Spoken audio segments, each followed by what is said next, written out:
It was audacious, unapologetic, and hilariously absurd. A sitcom so remarkably clever it achieved legendary status, despite running for only 12 episodes. Fawlty Towers didn't simply challenge conventions. It satirized them brilliantly. Yet, amid the comedic brilliance, certain moments sparked significant debate that would shape how the show is remembered. Let's explore the story behind this groundbreaking series and the controversy that still surrounds it. The hotel that inspired a legend. In 1970, the Monty Python comedy troupe arrived in Torquay for a filming project and checked into what seemed like an ordinary seaside hotel. What they encountered, however, was anything but ordinary. The Gleneagles Hotel's manager, Donald Sinclair, displayed behavior so peculiar it became the foundation for British television history. Sinclair's approach to hospitality was unconventional, to say the least. He treated guests with suspicion and hostility that bordered on paranoia.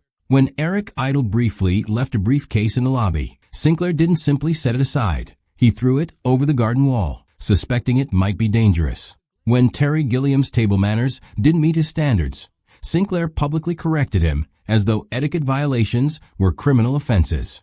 John Cleese watched this spectacle with fascination. Here was someone so fundamentally unsuited for customer service, yet so committed to his peculiar vision that it became unintentionally comedic. Cleese took mental notes that would later, with co-writer Connie Booth, transform into Basil Fawlty, a character whose stress-induced meltdowns and social ineptitude would become television gold. From student to satirist. Before creating television history, John Cleese grew up in Weston-super-Mare as the only child of Reginald Cleese. His father had changed the family name from Cheese, deeming it too ridiculous, an ironic decision given his son's future in comedy. Cleese stood out physically, reaching over 6 feet tall by age 13. But it was his intellectual curiosity and observational skills that truly distinguished him. At St. Peter's Preparatory School and later Clifton College, he excelled academically while developing a dry, visual humor. One early prank involved painting footprints leading away from a statue, suggesting it had wandered off, juvenile perhaps, but revealing his gift for visual storytelling. After delays due to national service ending, Cleese eventually attended Downing College, Cambridge, to study law. At a student fair, when asked if he could sing or dance for the Footlights Theater Club, he replied bluntly, "No, but I can make people laugh." That straightforward answer opened doors to collaborations with Tim Brooke-Taylor, Bill Oddie, and crucially, Graham Chapman, partnerships that would revolutionize British comedy. Building comedy from chaos, Fawlty Towers emerged from the collaborative genius of John Cleese and Connie Booth, who channeled their disastrous Torquay hotel experience into something extraordinary. Rather than creating just another workplace comedy, they crafted each episode with surgical precision, building tension through misunderstandings, class anxieties, and one man's spectacular inability to manage stress. When the show premiered in 1975, critics were puzzled. Some called it disjointed and chaotic, but audiences immediately connected with the manic energy. Basil Fawlty's combination of pomposity, insecurity, and rage created a character both frustrating and deeply relatable. Supporting him were Sybil's cutting observations, Polly's grounded sensibility, and Manuel's innocent confusion that amplified every disaster. The BBC nearly canceled the show after 6 episodes, but growing viewership from reruns convinced executives to commission a second series in 1979. By then, Cleese and Booth had divorced, yet they maintained their creative partnership to complete what they'd started, a professional commitment that resulted in 6 more brilliant episodes. Why it endures. Despite producing only 12 episodes, Fawlty Towers achieved what most sitcoms never manage across multiple seasons. The show's genius lay in its meticulous construction, every joke carefully timed, every disaster building logically from Basil's character flaws. Basil wasn't villainous. He was trapped between his aspirations for refinement and his fundamental inability to achieve them. His desperation to impress upper-class guests, while simultaneously revealing his own snobbery, created constant tension. The humor came from watching his elaborate plans inevitably collapse.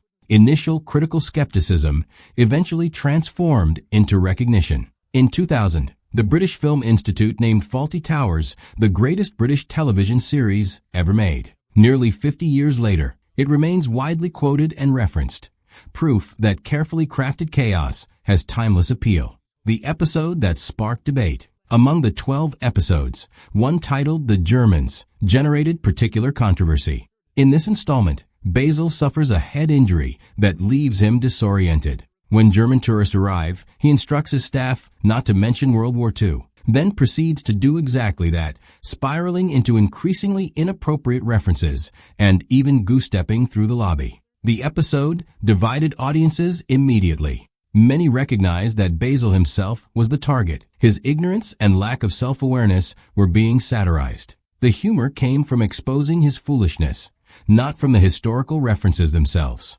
However, others found it offensive. Letters poured into the BBC. Some critics argued it trivialized painful history. In Germany, reactions were mixed. Some viewers appreciated the satire of British attitudes, while others with personal connections to the war found it insensitive. The controversy intensified when modern streaming platforms began re-evaluating older content. Some removed the episode entirely. Others edited specific scenes.